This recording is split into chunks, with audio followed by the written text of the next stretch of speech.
Hello student, my self पूजा राठौर। आज की class में हम पढ़ेंगे मेगा एवोल्यूशन। पिछली क्लास में अपनों ने म्यूटेशन के बारे में पढ़ा और इसमें पढ़ेंगे अपन मेगा एवोल्यूशन। ठीक है, सो लेट्स स्टार्ट नाउ। और आगे की क्लास, आगे की चैप्टर पढ़ेंगे। देखिएगा, मेगा एवोल्यूशन से क्या समझते हो, उचित उदाहरण देकर इसका वर्णन कीजिए। और इसी क्वेश्चन को एग्जाम में पूछ सकते हैं। टिप्पणी लिखिए मेगा उद्विकास। ओके, तो देखिएगा, इस प्रकार आंसर देखिएगा ध्यान से। इस प्रकार के विकास में प्राणियों में शारीरिक संगठन एक नए तंत्र सिस्टम का उद्गम हुआ है। ठीक है, इस प्रकार के विकास में क्या होता है, जो प्राणियों में शारीरिक संगठन मतलब कि जो फिजिकल संगठन था ना, कंपोजिशन, इसमें क्या हुआ, एक नए तंत्र, नए सिस्टम का क्या उद्गम हुआ, विकास हुआ, जिसमें नए गण मीन्स ऑर्डर, क्लास, फाइलम बने। ठीक है, मेगा उद्विकास जो है ना, इसमें एक न्यू डेवलपमेंट हुआ, नया सिस्टम बना और इसमें फिर क्या बने, क्लास, फाइलम और ऑर्डर बने। ओके, फिर क्या हुआ, इसमें सब ग्रुप का विकास अडेप्टिव रेडिएशन के फलस्वरूप हुआ।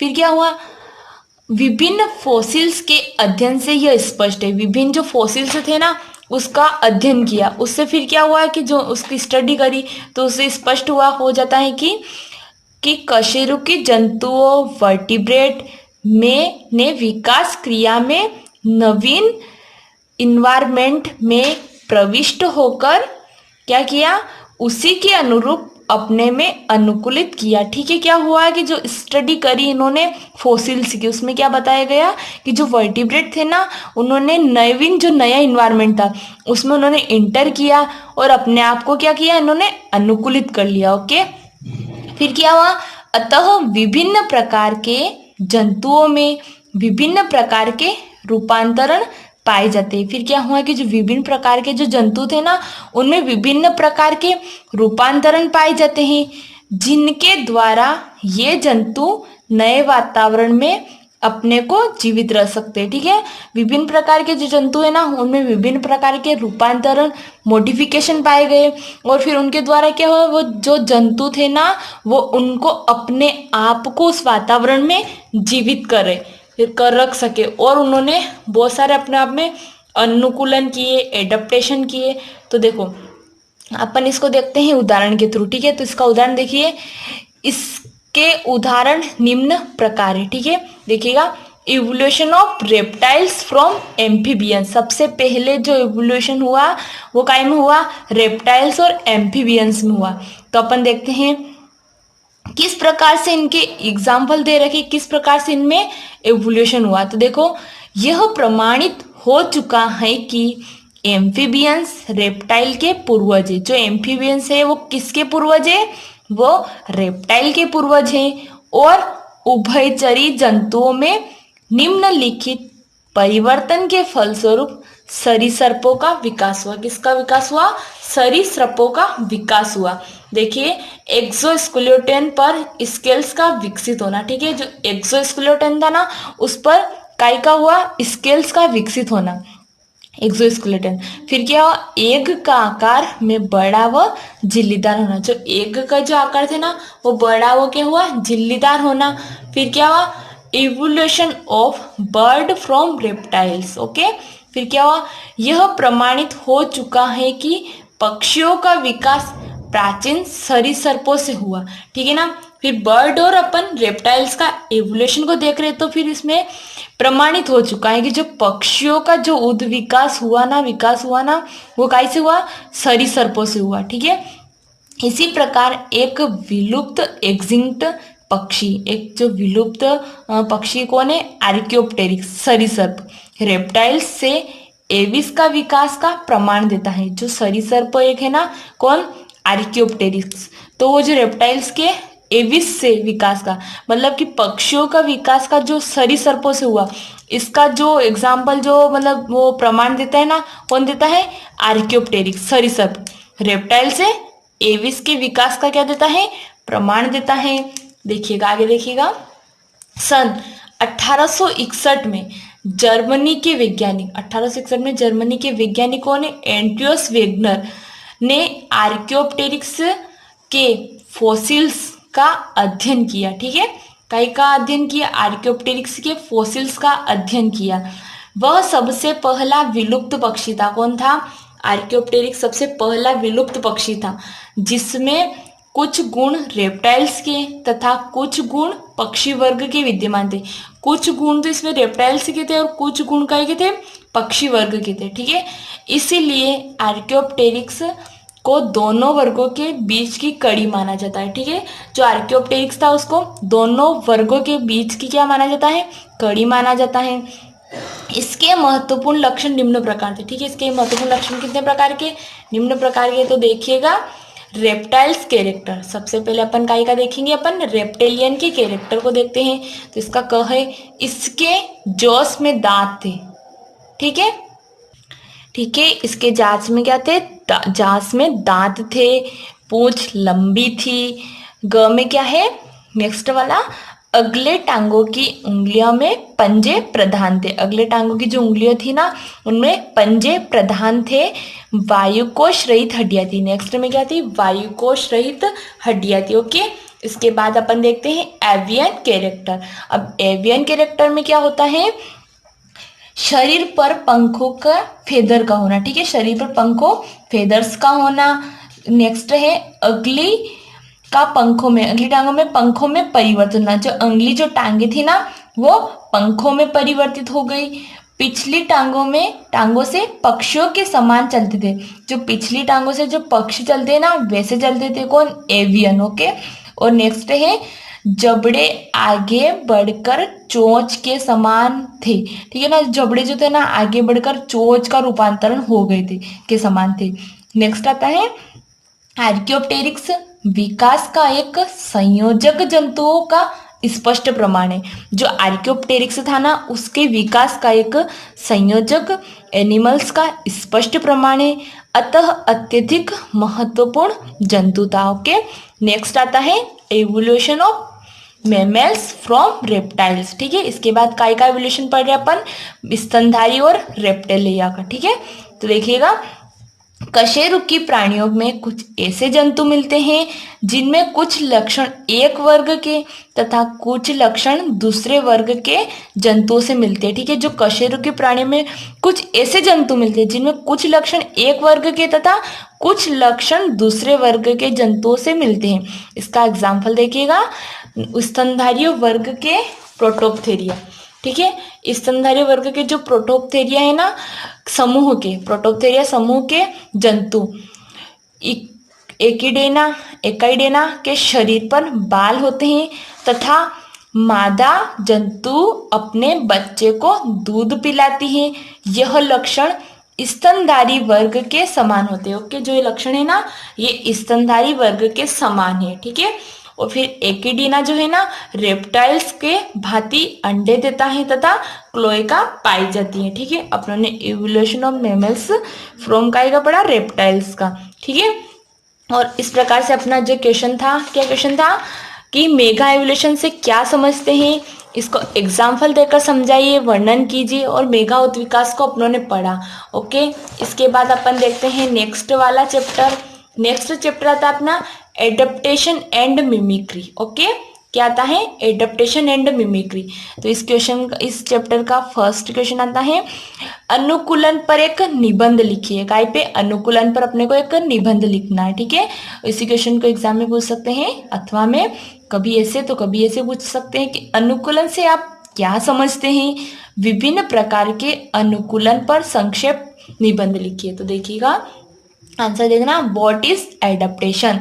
देखिएगा, प्रत्येक प्राणी संरचना मीन्स स्ट्रक्चर, फिजियोलॉजी और स्वभाव के अनुसार किसी विशेष प्रकार के वातावरण में किसी विशेष प्रकार से रहने के लिए अनुकूलित होता है। ओके, कोई भी प्राणी होता है, उसका हैबिटेट हो सकता है, खान पान सब कुछ, वो किसी भी वातावरण में रहने के लिए क्या होता है? एडप्ट होता है, अनुकूलित होता है। जीवित रहने के लिए जंतु एवं वातावरण में तालमेल होता है। ठीक है, जीवित रहने के लिए फिक्स है कि जंतु और वातावरण के बीच में तालमेल तो होना आवश्यक है, तो वो होता है। जैसे कि जलीय जंतु में धारा रेखित क्या होता है? स्ट्रीमलाइंस शरीर, कम विकसित पाद एवं वायवीय जंतुओं में पंख, वायवीय जो जंतु होते हैं उसमें पंख, हल्का शरीर तथा सुविकसित आंख आदि पाए जाते हैं। ठीक है, उनका शरीर हल्का होता है और जो सुविकसित उसमें आंख आदि पाए जाते हैं। अतः वे सभी मार्फोलॉजिकल एवं फिजियोलॉजिकल मॉडिफिकेशन एवं विशिष्टताएं हुई। ठीक है, इस प्रकार से में मार्फोलॉजिकल और जो फिजियोलॉजिकल मॉडिफिकेशन की विशिष्टताएं पाई जाती है। फिर नेक्स्ट आता है उसके चारों ओर मौजूद वातावरण में रहने योग्य बनाती हैं। ठीक है, इसके चारों ओर जो मौजूद वातावरण उसको रहने योग्य बनाते हैं। वो क्या बोलता है, वो क्या कहलाता है, एडेप्टेशन कहलाता है। ये अनुकूलन जंतुओं को प्रिजर्व रखते हैं। ठीक है, ये जो अनुकूलन होते हैं ये जंतु को प्रिजर्व रखते हैं तथा उसकी प्रजाति को बनाए रखते हैं। ओके, नेक्स्ट चैप्टर है 4.5 एडेप्टेशन एंड मिमिक्री। ओके, इसका फर्स्ट क्वेश्चन आता है अनुकूलन पर निबंध लिखिए, और इसी क्वेश्चन को एग्जाम में पूछ सकते हैं। अनुकूलन से आप क्या समझते हैं? विभिन्न प्रकार के अनुकूलन पर संक्षेप निबंध लिखिए। ओके, तो इसका क्वेश्चन आंसर देखते हैं अपन। What is adaptation? देखो, व्हाट इज एडेप्टेशन? प्रत्येक प्राणी संरचना, स्ट्रक्चर, फिजियोलॉजी और स्वभाव के अनुसार किसी विशेष प्रकार के वातावरण में किसी विशेष प्रकार से रहने के लिए अनुकूलित होता है। क्या होता है कि जो प्रत्येक प्राणी होता है ना, उसके संरचना, स्ट्रक्चर और फिजियोलॉजी और स्वभाव के कारण क्या होता है, किसी विशेष प्रकार के वातावरण में विशेष प्रकार से रहने के लिए अनुकूलित होता है। जीवित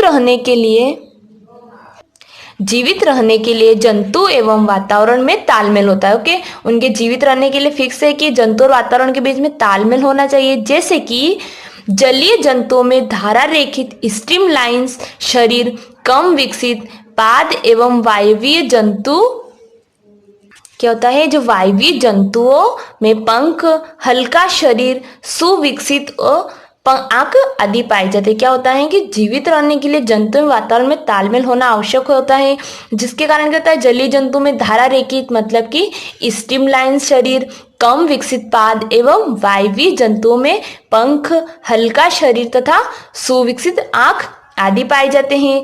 इसके बाद क्या होता है, उसके चारों ओर मौजूद वातावरण में रहने योग्य बनाती है। उसके कारण क्या होता है, उसके जो चारों ओर वातावरण पाया जाता है उसमें रहने के लिए योग्य बनाती है, एडेप्टेशन कहलाती है।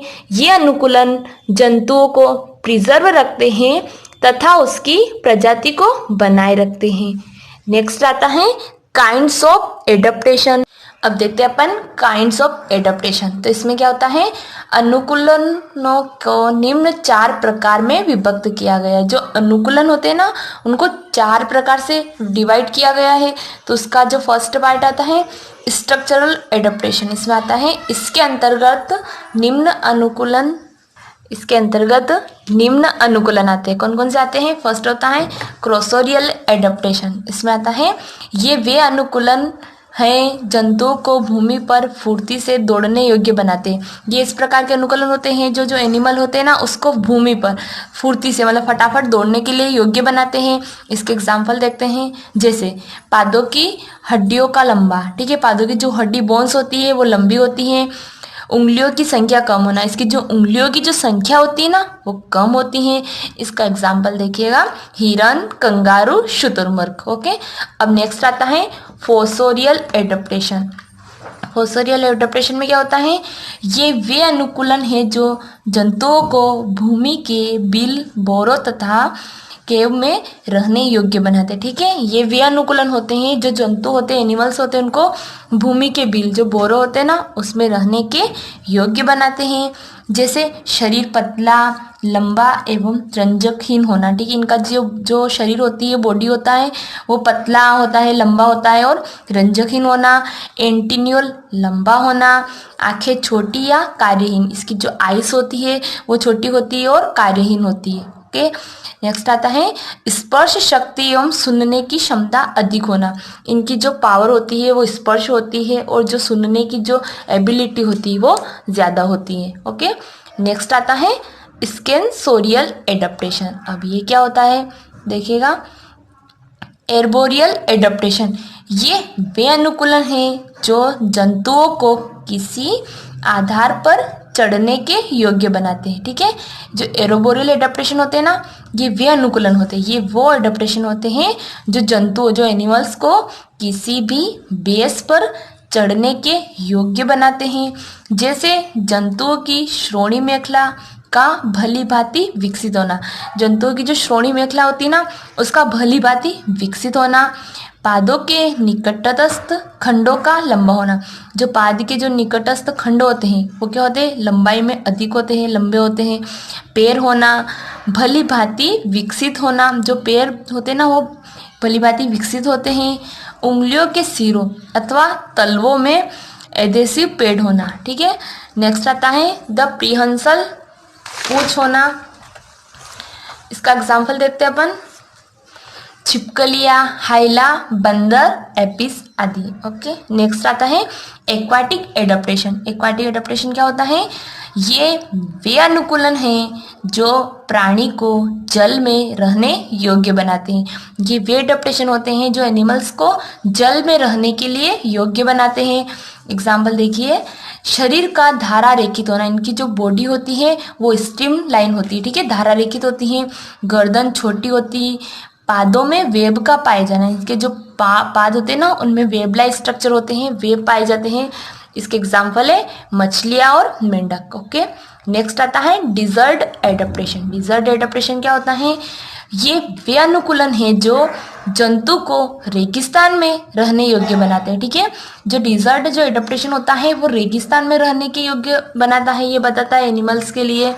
जैसे छिपकलियों में नमी सोखने वाली त्वचा पाया जाना, जो छिपकली होती है वो नमी को सोखने वाली इसमें स्किन पाई जाती है। ऊँट के आमाशय में जल कोशिकाएं पाए जाना, जो ऊँट का जो स्टमक होता है उसमें वाटर सेल्स पाई जाती हैं, जल कोशिकाएं पाई जाती हैं। इसका अपन एग्जांपल देखते हैं, फाइरोसोमा और केमल। ओके, नेक्स्ट वाला आता है एरियल और वेलेंट एडेप्टेशन।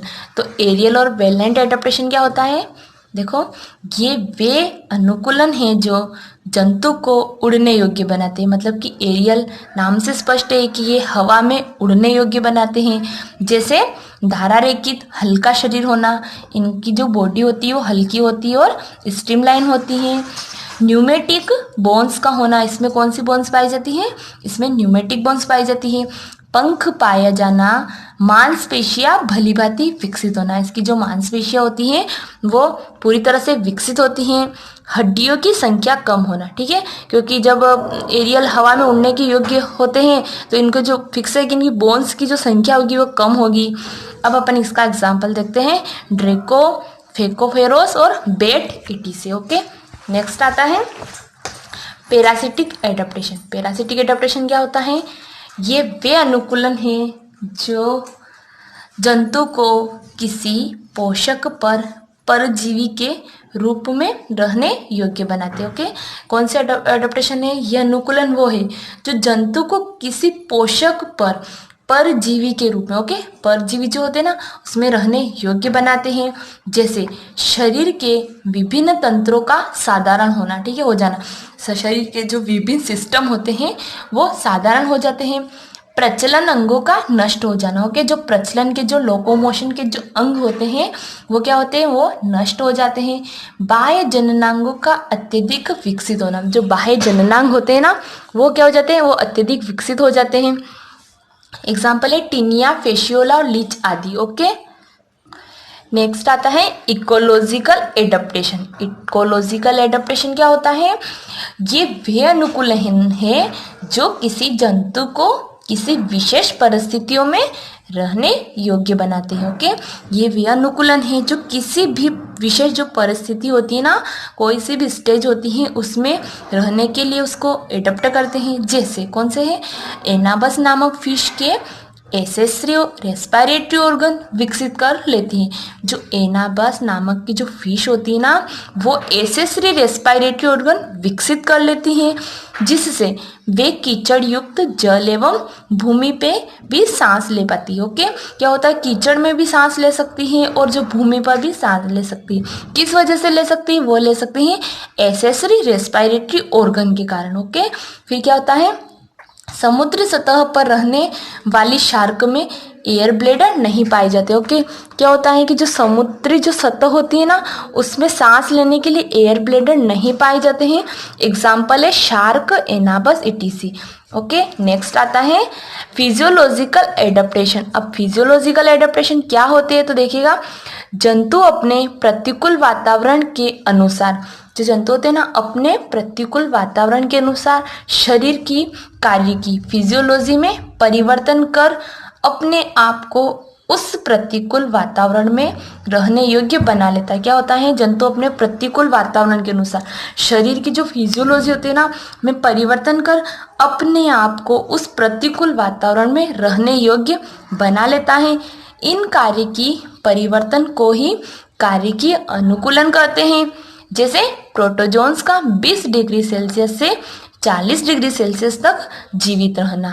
ठीक है, अब आता है इलिस्मोब्रांक मछली। इलिस्मोब्रांक मछली, ये भी इसी का बता रखा है। देखिएगा, इलिस्मोब्रांक जो मछलियां होती ना, के शरीर द्रवों में यूरिया की उच्च प्रतिशतता पाया जाना। ओके, स्तनधारियों एवं पक्षियों का ताप स्थिर होना। स्तनधारी जो होते हैं ना, और जो पक्षियों का जो टेम्परेचर होता है वो स्थिर होना। थर्ड आता है प्रोटेक्टिव एडेप्टेशन। प्रोटेक्टिव एडेप्टेशन क्या होता है? थर्ड पॉइंट क्या है? Protective adaptation. ये क्या होता है? ये वे अनुकूलन है जो जंतुओं को उनके प्राकृतिक शत्रुओं से बचाते हैं। कि जो जंतु एनिमल्स होते हैं, जो नेचुरल जो शत्रु एनिमी होते हैं, उनसे बचाते हैं, प्रोटेक्ट करते हैं, उन्हीं को बोलते हैं रक्षात्मक अनुकूलन। ओके, ये किसी एक शत्रु विशेष के विरुद्ध ही प्रभावी होते हैं। ठीक है, जो एक शत्रु विशेष होता है ना, उसी के लिए प्रभावी होते हैं तथा शत्रु द्वारा पहुंचाने वाली हानि अथवा शत्रु द्वारा मार डालने वाली संभावना को कम कर देता है। ओके, प्राकृतिक शत्रु अपना शिकार देखकर अथवा सूंघकर करते हैं। प्राकृतिक शत्रु जो अपना शिकार करते हो या तो सूंघकर करते हैं या फिर देखकर करते हैं। अतः ये अनुकूलन दो प्रकार के होते हैं। ये अनुकूलन जो होते हैं ना, वो दो प्रकार के होते हैं। कौन कौन से होते हैं देखिएगा। Visual adaptation. विजुअल एडेप्टेशन क्या होता है? इसके अंतर्गत जंतु का बाह्य दृश्य, रंग, आकार एवं व्यवहार आते हैं। इसके अंतर्गत क्या होता है? जंतु का बाह्य दृश्य, रंग, आकार एवं व्यवहार आते हैं। ये निम्न प्रकार के होते हैं। अब देखिएगा इसका कौन सा आता है। First, protective colouration. Protective colouration क्या होता है? इस प्रकार के अनुकूलन में जंतु का रंग एवं शेड आसपास की वस्तुओं का जैसा ही हो जाता है। ठीक है, इस प्रकार के अनुकूलन में जो जंतु का जो रंग होता है वह एवं जो शेड आसपास की वस्तुओं का जैसा ही हो जाता है, जिससे इसके शत्रु जंतु तथा अन्य जीवित वस्तुओं में अंतर नहीं कर पाते। ठीक है, इसके आसपास का जो शत्रु होता है इसमें और इसका जो आसपास का वातावरण में अंतर नहीं कर पाते हैं। मतलब कि वो वैसा ही कलर अपने आप में का कर लेते हैं। जैसे पोलर एनिमल का सफेद रंग बर्फ के सफेद रंग में छुप जाता है। ठीक है, क्या होता है कि जो पोलर एनिमल होता है ना, उसका जो सफेद रंग और बर्फ का भी सफेद रंग उसमें क्या हो जाता है? छुप जाता है। नेक्स्ट आता है टिफ्रोग्र, सांप, ग्रास हापर, कैटरपिलर आदि अपने आप को वातावरण में क्या करते हैं? छिपा लेते हैं। फिर क्या होता है? इस प्रकार के जंतु अपने शत्रुओं से बचा लेते हैं। ओके, फिर क्या होता है? मिमिक्री। फिर होती है मिमिक्री। मिमिक्री क्या होती है? तो मिमिक्री में होता है इस प्रकार के अनुकूलन। इस प्रकार के जो अनुकूलन होते हैं ना, अनुकूलन में जंतु इस प्रकार से अनुकूलित होता है जिससे कि वह आकार, नाप, संरचना आदि में किसी पौधे अथवा जंतु जैसा दिखाई देने लगता है। ठीक है, क्या होता है? इस प्रकार जो मिमिक्री होती है ना, इसमें क्या होता है कि वो अपने आप को ऐसे अनुकूलित कर लेते हैं जिससे नाप, संरचना आदि में किसी पौधे अथवा जंतु जैसा दिखाई देता है। मिमिक्री मतलब कि वो क्या कर लेते हैं?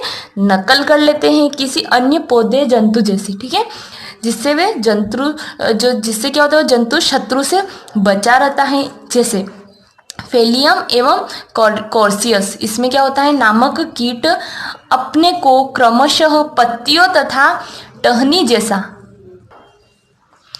नामक कीट जो होता है ना, अपने आप को क्या करते हैं, पत्तियों तथा टहनी जैसा अनुकूलित कर लेते हैं, जिससे वे अपने शत्रुओं से बचे रहते हैं। ओके, फिर आता है टेरिफाइंग अपीयरेंस। ठीक है, इसमें क्या होता है, कुछ जंतु जो अपनी सुरक्षा स्वयं नहीं कर पाते, कुछ जंतु होते हैं ना जो अपनी सुरक्षा स्वयं नहीं कर पाते, वे अपनी डरावनी बनावट बनाकर एवं डरावनी आवाज करके शत्रु को भयभीत कर देते। ठीक है, वो क्या करते हैं, अपनी डरावनी बनावट बनाते हैं और डरावनी आवाज से जो शत्रु होते हैं ना उसको क्या करते हैं, भयभीत कर देते हैं तथा मौका पाते ही शत्रु से बचकर निकल जाते हैं। ठीक है, वो जैसे उनको ऐसा चांस मौका मिलता है वो शत्रु से बचकर निकल जाते हैं। ठीक है, जैसे टिड्डा अपने शत्रु को आता देखकर अपने पंख करके पंखों के नीचे के ताल धब्बों को प्रदर्शित करता है। ठीक है, जो होता है टिड्डा होता है ना, शत्रु को आता देखकर क्या करता है, वे अपने पंखों को ऊपर करके पंखों के नीचे जो लाल धब्बों को क्या करता है, प्रदर्शित करता है, जिससे जंतु विचलित हो जाता है तथा टिड्डा मौका पाते ही उड़ जाता है। इस प्रकार से वो अपनी रक्षा कर लेता है। फिर आता है वार्निंग कलर्स। वार्निंग कलर्स में क्या होता है, देखिएगा सभी ध्यान से। कुछ जंतु चमकीले एवं चमकदार लाल, पीले, काले रंग अथवा पट्टियों अथवा धब्बे प्रदर्शित करते। कुछ जंतु होते हैं ना जो चमकीले एवं चमकदार लाल, पीले, काले रंग अथवा पट्टियों अथवा धब्बे को प्रदर्शित करते हैं, जो कि शत्रु द्वारा विषैले, हानिकारक एवं बुरे स्वाद वाले समझ जाते हैं। बहुत सारे जंतु अपने आप पर वार्निंग कलर मतलब वे कर लेते हैं, अपनी बॉडी पे कलर प्रदर्शित कर लेते हैं, तो उससे क्या होता है, ऐसे प्रेजेंट करवा लेते हैं जिससे जो शत्रु होते हैं वो समझते हैं कि बहुत हानिकारक होंगे, बुरे स्वाद वाले होंगे। इस प्रकार वो समझ जाते हैं और वो उनसे डर जाते हैं, उनको अपना शत्रु जो रहते हैं ना, उनके शत्रु वो डर के उनको छोड़ देते हैं। जैसे कि इसका एग्जाम्पल देखते हैं, डेनिस। डेनिस क्या होता है, डेनिस नाम की तितली एवं इलेक्ट्रिक रे नामक की मछली। ठीक है, इस प्रकार से एक तो डेनिस नाम की तितली ऐसा करती है और एक और कौन करती है, इलेक्ट्रिक रे नामक मछली। ओके, नेक्स्ट आता है वार्निंग सिग्नल। इसमें क्या होता है, वार्निंग सिग्नल दिए जाते होंगे, तो देखिएगा इसमें क्या होता है, अपन देखते हैं। कुछ जंतु चेतावनी देने वाले संकेत देते हैं। कुछ जंतु क्या होते हैं, चेतावनी देने वाले संकेत देते हैं, जैसे खरगोश पूंछ ऊंची कर चेतावनी देता है, रेटिल स्नेक भूमि पर चलते समय खड़खड़ाहट उत्पन्न करता है। ठीक है, नेक्स्ट आता है नॉन विजुअल एडेप्टेशन। ये निम्न है। अब देखिएगा ऑफेंसिव ओडर। इसमें क्या होता है, कुछ जंतु अपने को शत्रुओं से बचाने के लिए दुर्गंध निकालते। ऑफेंसिव जो ओडर होते हैं ना, वो अपने आप को बचाने के लिए गंदी गंदी बदबू निकालते अपनी बॉडी से। किससे बचाने के लिए, शत्रु से अपनी रक्षा करने के लिए। फिर आता है हार्ड शेल। कुछ जंतु अपने को शत्रुओं से बचाने के लिए शरीर को कठोर आवरण में बंद रखते हैं, कुछ स्पाइंस मतलब कांटेनुमा। कुछ जंतु अपने को शत्रुओं से बचाने के लिए शरीर को कांटों से ढक लेते हैं। नेक्स्ट आता है adaptation related with other animal. बहुत सारे एडेप्टेशन से जो रिलेटेड होते हैं ना वो एनिमल है। यहाँ पर देखते हैं सोशलिज्म। इसमें क्या होता है, सोशलिज्म में कुछ कीटों के कई वे पॉलीमार्फ पाए जाते हैं। बहुत सारे कीट होते हैं ना, उसके बहुत सारे पॉलीमार्फ पाए जाते हैं। प्रत्येक पॉलीमार्फ का किसी न किसी कार्य के लिए दूसरे पॉलीमार्फ पर निर्भर रहता है। ठीक है, जो पॉलीमार्फ पाए जाते हैं किसी न किसी कार्य के लिए दूसरे पर निर्भर होते हैं। फिर आता है कीटों के इस प्रकार के अनुकूलन को सामाजिकता कहते हैं। ठीक है, इस प्रकार जो अनुकूलन को क्या बोलते हैं, सामाजिकता बोलते हैं। जैसे मधुमक्खी में 3 प्रकार के पॉलीमार्फ पाए जाते हैं। कौन कौन से, जिन्हें क्वीन, ड्रोन्स, वर्कर कहते हैं। आपने सुना ही होगा इसके में। इसमें एक रानी होते हैं, एक श्रमिक होता है, एक ड्रोन्स वर्कर होते हैं। ठीक है, जो रानी अंडे देती है, वर्कर पोलन ग्रेन एकत्र कर उससे शहद एवं मोम बनाता है एवं ड्रोन्स का कार्य अंडों को निषेचित करना है। नेक्स्ट आता है कॉमन सेल एडेप्टेशन। अब ये क्या होता है ये देखिएगा, यह वह संबंधता है जिसमें कोई भी दो जंतु साथ साथ रहने के लिए इस प्रकार अनुकूलित होते हैं जिसमें एक जंतु को लाभ होता है तथा दूसरा अप्रभावी रहता है। जो कॉमन सेल होते हैं ना, दोनों साथ साथ रहते हैं लेकिन एक को लाभ होता है दूसरा अप्रभावी रहता है। ठीक है, एक एग्जाम्पल देखिएगा। एग्जाम्पल है सी एनिमोन गैस्ट्रोपोड्स की संबंधता। ओके, नेक्स्ट आता है सिम्बायोटिक एडम्पटेशन। सिम्बायोटिक एडम्पटेशन क्या होता है? यह वह संबंधता है जिसमें दो जंतु इस प्रकार अनुकूलित होते हैं। ठीक है, दो जंतु इस प्रकार से अनुकूलित होते हैं, कम से कम एक स्पीशीज को दूसरी स्पीशीज से लाभ हो तथा किसी भी प्राणी को हानि न हो। मतलब कि एक स्पीशीज से दूसरी स्पीशीज को लाभ होता है और किसी भी प्राणी को इससे हानि नहीं होती। जैसे दीमक और ट्राइकोनिम्फ नामक फ्लैजिलेनेट के बीच संबंधता। ओके, अब आता है पैरासिटिक एडेप्टेशन। पैरासिटिक एडेप्टेशन क्या होता है? यह वह संबंधता है जिसमें कोई भी दो जंतु इस प्रकार एक जीवधारी से दूसरे जीवधारी से अपना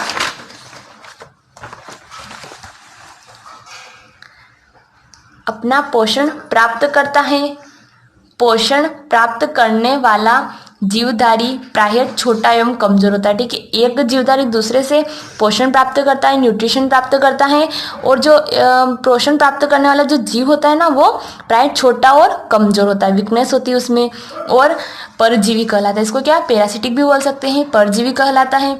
पोषण देने वाला प्राणी प्रायः बड़ा होता है तथा मजबूत होता है। ओके, और होस्ट कहलाता है। उसको क्या बोलते हैं अपन? उसको होस्ट कहते हैं। जैसे एस्केरिस और मनुष्य की संबंधता। ओके, अब आता है कंक्लूजन। अनुकूलनों का जीवधारियों के लिए बहुत महत्व है। एडेप्टेशन का जो मतलब जो जीवधारी होते हैं ना, ऑर्गेनिज्म, उनके लिए बहुत इम्पोर्टेंस है। ये जीवों के विकास एवं जीवित रहने के लिए अत्यंत आवश्यक है। Okay, thank you for watching my video. मेरे वीडियो को लाइक कमेंट शेयर करना ना भूलें। नेक्स्ट क्वेश्चन नेक्स्ट क्लास में पढ़ेंगे। ओके।